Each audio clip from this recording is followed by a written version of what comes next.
Wow.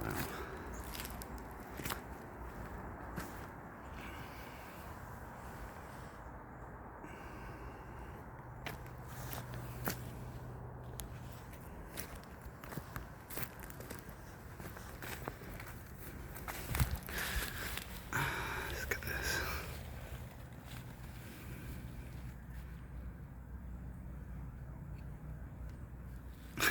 See just the one or two distant siren. Just a little reminder that there's a civilized world, in inverted commas, behind me. But this is uncivilized. Or perhaps it's the height of civility. Perhaps these beings that have learnt to live in a sort of passive state, you know. Perhaps this is the height of existence, for all we know. Simplicity of sitting and bathing in the sun, rooting, growing, and just swaying in the breeze. I mean, it sounds pretty zen to me.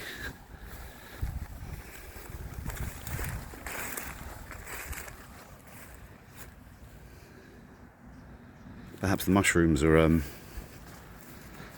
you know, the apex kind of being, where they interact with the rest of nature. You know, mycelial networks, interconnections. You know, you might say that they're the best sort of social media peeps out there, really, because they network with everything and everyone.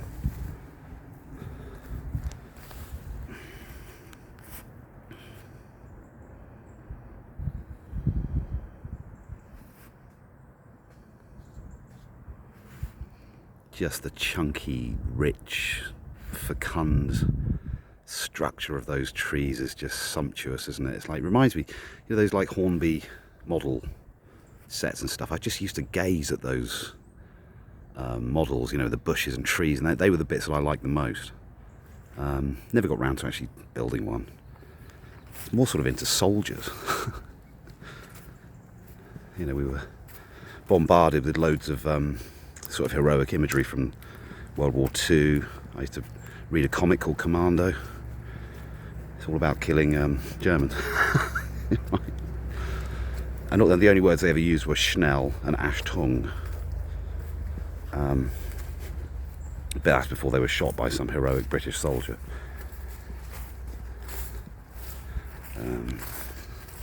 Anyway, back to the woodland.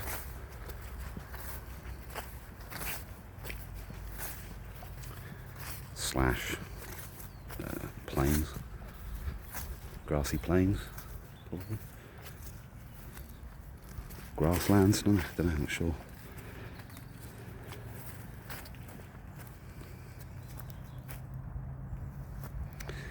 But yeah, you know, if any of you are still listening, which is unlikely looking at the data,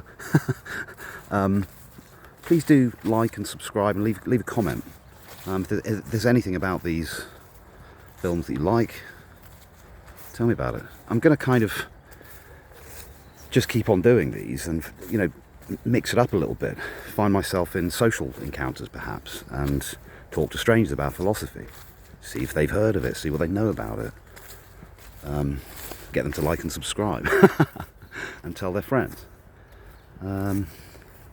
because I think that if we pursue our authentic selves, then what we do will just sort of automatically be quite helpful.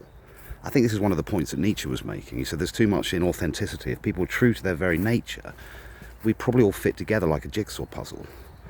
In the same way that, you know, you look at ants' nests, there's a role for all of the different characteristics, you know, soldiers, workers, people fanning the doors, people checking identity of ants as they come in, people farming, tending to the queen, feeding the queen, nursing the babies, you know.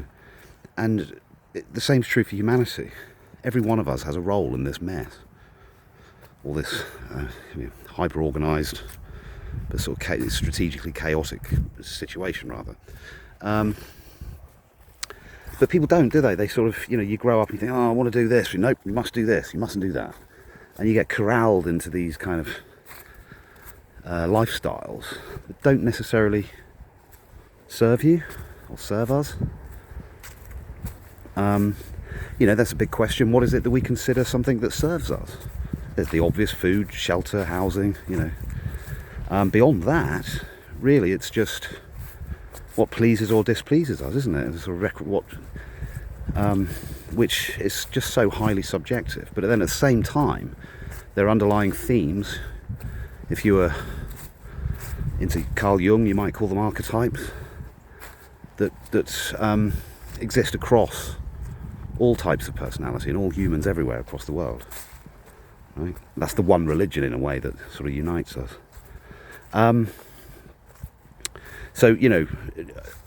Ostensible acts and behaviours and so on aren't what the thing is. It's the principle, the idea, the instinctive or archetypal sort of desire to express or manifest these themes. And they might be themes about innocence, themes about wisdom, themes about fear, strength and power and so on. Because we'd be foolish if we denied these influences. We've spent a long time in hierarchies, not too dissimilar to those that you see in the higher apes, great apes. So we've got that to contend with as reasoning beings. But I think we can, and we are slowly doing so. We're acknowledging these influences, taking a step back and saying, well, we don't have to be completely knee-jerk sort of creatures, do we? We can reflect and digest and philosophize. Yes, there it is, there's the word.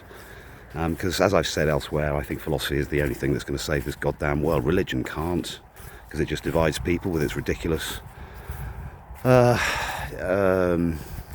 exclusivity, and sort of egocentrism. Our God's right, etc., yours is wrong. Science won't do it, because at the moment we're in a kind of materialistic paradigm. Largely, we're emerging from it slowly but surely. But that's quite a cold, heartless place to go for meaning these days. Although it's obviously improving with the likes of Levin and so on. Levin and Co. and so on, I meant to say that. So philosophy is the answer, because it kind of bridges all of these disciplines and domains, and has an interest in all of these disciplines and domains. In fact, it's the only discipline that can claim that, because there is a philosophy of everything, right? Whereas you don't get a chemistry of everything, right? You don't get the chemistry of theatre, right? Well, maybe you do, but you know what I mean. Philosophy is the umbrella under which all disciplines, all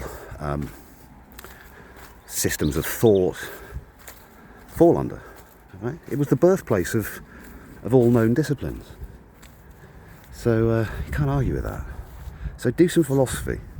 Right? Step back from your dogmatic opinions. Step back from your hate, if there's any hate in you, and think bigger. Think bigger than your own little situation, your own fears and wants and troubles. And just for a moment, just sort of come to a place like this, perhaps, take a breath and think, this is beautiful, just in and of itself. Don't need a telly, don't need drugs, don't need alcohol, don't even need a coffee, or although I'd like one. You could just, the sheer beauty, and complexity, and diversity of this. And I'm telling you, all here has agency, it has feelings, it's experiencing the world in a very different way to you and I, but it is experiencing the world, right? How can it not experience the world? I mean, it responds to things going on around it. Think about these poor plants that I'm walking on. I'd never go out if I was one of these what's that Indian sect? They refuse to harm anything at all. Come to me in a minute. A friend of mine used to, but he had a crazy mum who was in that. What are they called? Oh, come to me in a minute. But yeah, this stuff is experiencing me as I walk across it. Yeah, I'm not saying I've got some mystic insight that gives me that idea. It's more science these days.